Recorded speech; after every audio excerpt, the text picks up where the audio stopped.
Scalar field दिया हुआ था, हमने फाइंड किया था डाइवर्जेंस, राइट। क्या फाइंड किया हमने यहाँ पे? आपका डाइवर्जेंस, ऑलराइट। फिर हमने वैल्यूज पुट करी थी, ठीक है। हमारा आंसर कितना आ गया था? वी गॉट द आंसर 2, ठीक है। आपका था फर्स्ट क्वेश्चन जिसमें आपका डायरेक्शनल डेरिवेटिव स्केलर फील्ड का निकल कर आया था 2, ठीक है। फिर हमने देखा था next question, calculate the work done by a force F equal to this in a moving particle along the path by the given equation. जिसमें हमको क्या फाइंड करना था? वर्क डन फाइंड करना था, जहां पर हमको फोर्स की वैल्यू दी हुई थी, ठीक है। और हमको पाथ भी दिया हुआ था, राइट, फॉर द डिस्प्लेसमेंट। और हमको किस पोजीशन पर फाइंड करना था? t इक्वल टू 0 से लेके t इक्वल टू 1 तक, ठीक है। क्या किया था हमने? सिंपल, x की जगह पर t रखा, y की जगह पर t रखा, और z की जगह पर हमने क्या रख दिया था? t, right. Then we form the equation, और फिर हमने उसको क्या किया था? Normal, right. आंसर कितना निकल कर आया था हमारा? यहाँ पे आंसर हमारा निकल कर आया था work done is equals to 5/7 joule, ठीक है। I hope this is clear till here, ठीक है।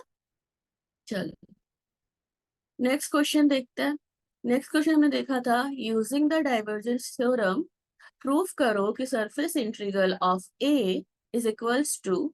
अच्छा, आपको सरफेस इंटीग्रल की वैल्यू फाइंड करनी थी यहाँ पर, ठीक है, जहां पर आपको ए की वैल्यू दी हुई है, ठीक है।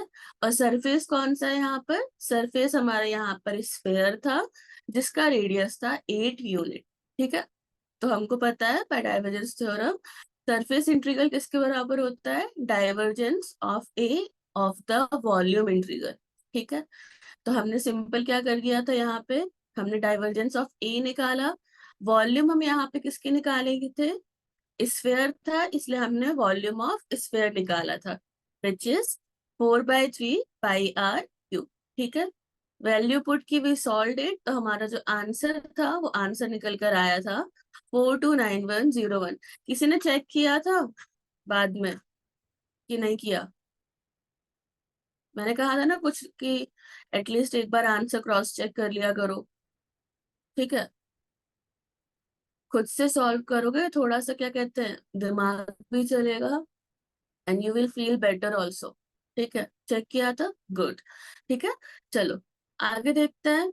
नेक्स्ट हमने क्वेश्चन देखा था, determine the electrostatic force and electrostatic field on a charge particle, ठीक है।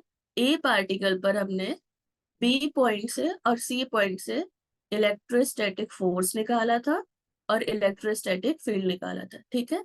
हमें यहाँ पे क्वेश्चन में दिया गया था कि आपको मैग्नीट्यूड भी फाइंड करना है और यूनिट वेक्टर भी फाइंड करना है, ठीक है। तो दोनों तरीके देखे थे, कैसे निकालते हैं?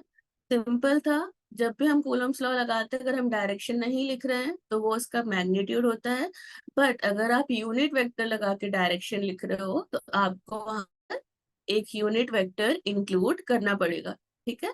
और यूनिट वेक्टर हमने ऑलरेडी वेक्टर्स की क्लासेस में बहुत डिटेल में पढ़ा हुआ है, आई गेस 2 क्लास में, 2 या 3 क्लास में पढ़ा है। तो हमको पता है कि यूनिट वेक्टर को कैसे रिप्रेजेंट करते हैं और हम उसको कैसे सॉल्व कर सकते हैं, राइट। तो ये हमारा था नेक्स्ट क्वेश्चन, ठीक है। देखते हैं सेकेंड क्या था।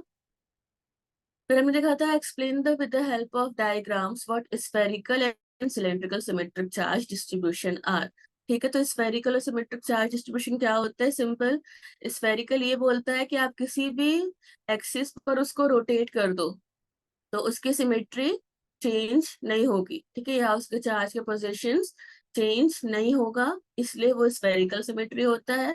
और सिलेंडर के केस में हमने देखा था कि हमने 2 एक्सिस ड्रॉ की थी, ठीक है। एक ये वाली, तो हम बोल सकते हैं वाई एक्सिस, और एक एक्सिस हमने देखा था एक्स के लिए, विच इज एक्स एक्सिस, ठीक है। हमने देखा था कि अगर इन 2 एक्सिस के अराउंड हम रोटेट करेंगे, ठीक है। एग्जाम्पल काफी इजी था, आपके पास, सबके पास वाटर बॉटल्स होंगी घर पे, नहीं तो नॉर्मल ग्लास रहता है, ग्लास क्या है आपको सिलेंडर शेप में, उसको रोटेट करके देख लो इन 2 एक्सिस के अराउंड, ठीक है। तो क्या उसकी सिमेट्री चेंज होगी? नहीं होगी। सिमेट्री चेंज नहीं होगी तो वहां पे जो चार्ज प्रेजेंट है, चार्ज डिस्ट्रीब्यूशन भी चेंज नहीं होगा। This was your cylindrical symmetric distribution, ठीक है। फिर देखा था हमने what is the electric field at a point inside a hollow metallic sphere. ये भी हमने देखा था क्या होता है, जीरो। क्यों होगा? क्योंकि मेटेलिक स्फीयर है।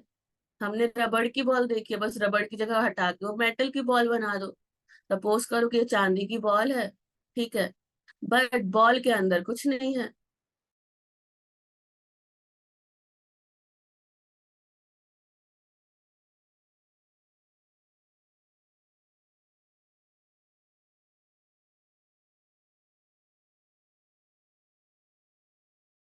ठीक है, तो जब अगर अंदर चार्ज ही प्रेजेंट नहीं है तो उसके अंदर इलेक्ट्रिक फील्ड क्या होगा? उसके अंदर इलेक्ट्रिक फील्ड होगा जीरो।